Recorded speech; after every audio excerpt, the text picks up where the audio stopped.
എല്ലാവർക്കും നമസ്കാരം. ജനുവരി 2 തൊട്ട് സംസ്കൃതത്തിന് വേണ്ടിയുള്ള ഓൺലൈൻ ട്യൂഷൻ സ്റ്റാർട്ട് ചെയ്തിട്ടുണ്ട്. ഗൂഗിൾ മീറ്റ് വഴിയാണ് ക്ലാസ് നൽകുക. കേരള സിലബസിലുള്ള സ്റ്റാൻഡേർഡ് 5 തൊട്ട് 10 വരെയുള്ള കുട്ടികൾക്കാണ് ഈ ക്ലാസ്സസ് യൂസ്ഫുൾ ആവുക. അപ്പോൾ ജോയിൻ ചെയ്യാൻ ആഗ്രഹിക്കുന്നവർ 9846770380 ഈ നമ്പറിൽ കോൺടാക്റ്റ് ചെയ്യാവുന്നതാണ്. ഇന്ന് നമ്മൾ പഠിക്കാൻ പോകുന്ന ഇമ്പോർട്ടൻ്റ് ടോപ്പിക് എന്ന് പറയുന്നത് ക്ലാസ് 10 ചാപ്റ്റർ 1 ആദ്യത്തെ ശ്ലോകത്തിൻ്റെ ഇമ്പോർട്ടൻ്റ് ടോപ്പിക്കായ പര്യായ പദങ്ങൾ. ഇത് പര്യായ പദമായിട്ട് ചോദിക്കാം, അല്ലെങ്കിൽ സമാനാർത്ഥമായിട്ടും നമുക്ക് ചോദിക്കാവുന്നതാണ്. അപ്പം നോക്കിക്കോളൂ.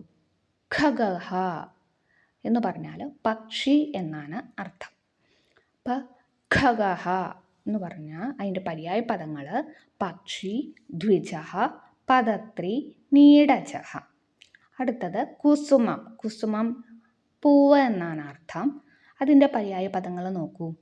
സുമം, സൂനം, പുഷ്പം. മഹീധരഹ.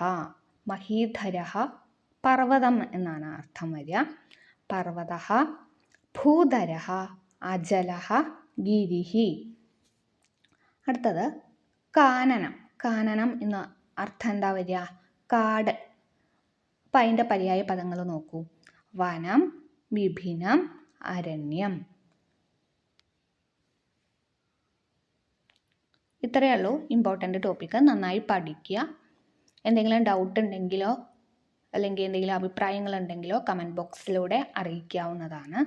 അപ്പോൾ എല്ലാവരും എൻ്റെ വീഡിയോസും ഷോർട്സൊക്കെ കാണുക, ലൈക്ക് ചെയ്യുക, ഷെയർ ചെയ്യുക, കമൻറ്റ് ചെയ്യുക.